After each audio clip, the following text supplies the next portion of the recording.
Hi everyone, welcome to my channel voice of Raji. So இன்றைக்கி நம்ம பேச போகிற டாபிக் வந்து சக்ஸஸ்.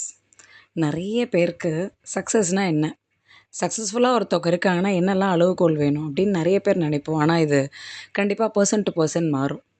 ஸோ சில பேருக்கு வந்து பார்த்திங்கன்னா சக்ஸஸ்ன்றது ஒரு வீடு, ஒரு கார், ஒரு ஹாப்பி ஃபேமிலி.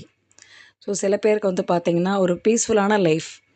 நான் வந்து என்னோடய டே டு டே ஆக்டிவிட்டீஸை கம்ஃபர்டபுளாக எந்த ஸ்ட்ரெஸ்ஸும் ப்ரெஷரும் இல்லாமல் என்ஜாய் பண்ணுறது சில பேருக்கு வந்து ஒரு ஹாப்பினஸ். சில பேருக்கு வந்து பார்த்திங்கன்னா அவங்க நினச்ச இடத்துக்கு போய் சுற்றி பார்க்கணும், அது வந்து சக்ஸஸ். இன்னும் சில பேர் நம்ம பார்த்துருப்போனா லைக் ஒரு நல்ல லெவல் ரீச் பண்ணியிருப்பாங்க ஃபினான்ஷியலாக. ஒரு குறிப்பிட்ட ஸ்டேஜ்க்கு போனதுக்கப்புறம் அதை ஃபுல்லாகவே சேரிட்டி நிறைய பேருக்கு வந்து ஹெல்ப் பண்ணணும் அப்படின்னு நினைப்பாங்க. அவங்கள பொறுத்த வரைக்கும் அதுதான் சக்ஸஸ். ஸோ இந்த மாதிரி இதுதான் கரெக்ட், இதுதான் தப்புன்னு சொல்ல முடியாது.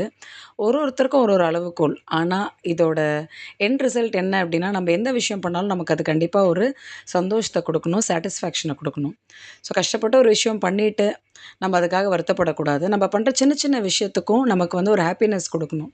ஸோ எந்த செயல் நம்ம செஞ்சாலும் அதோட எண்ட் ரிசல்ட் நமக்கு ஹாப்பினஸ்ஸை கொடுத்ததுன்னா கண்டிப்பாக அது ஒரு நல்ல விஷயம் தான். ஒரு வேளை நம்ம அதை பண்ணிவிட்டு அதுக்கப்புறம் ஸ்ட்ரெஸ் ஆகுறோம் அப்படின்னா கண்டிப்பாக அது ஒரு நல்ல விஷயமா இருக்க முடியாது.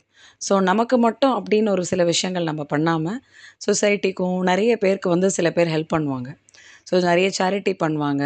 அவங்க இன்கமில் ஒரு பார்ட் வந்து கண்டிப்பாக மற்றவங்களுக்கு கொடுத்து ஹெல்ப் பண்ணுவாங்க. ஸோ அவங்களுக்கு அதுதான் வந்து பெரிய சக்ஸஸ். ஸோ எப்பயுமே வந்து ஜென்ரிக்காக ஸோ நம்ம சொசைட்டி வந்து நம்மளை எப்படி பார்க்குது, ஏன்னா நிறைய பேருக்கு இப்போ ஸ்ட்ரெஸ் எப்படின்னா அவங்க ஒரு ஒரு விஷயமும் வந்து பண்ணுறது வந்து அடுத்தவங்கள சாட்டிஸ்ஃபை பண்ணுறதுக்கு.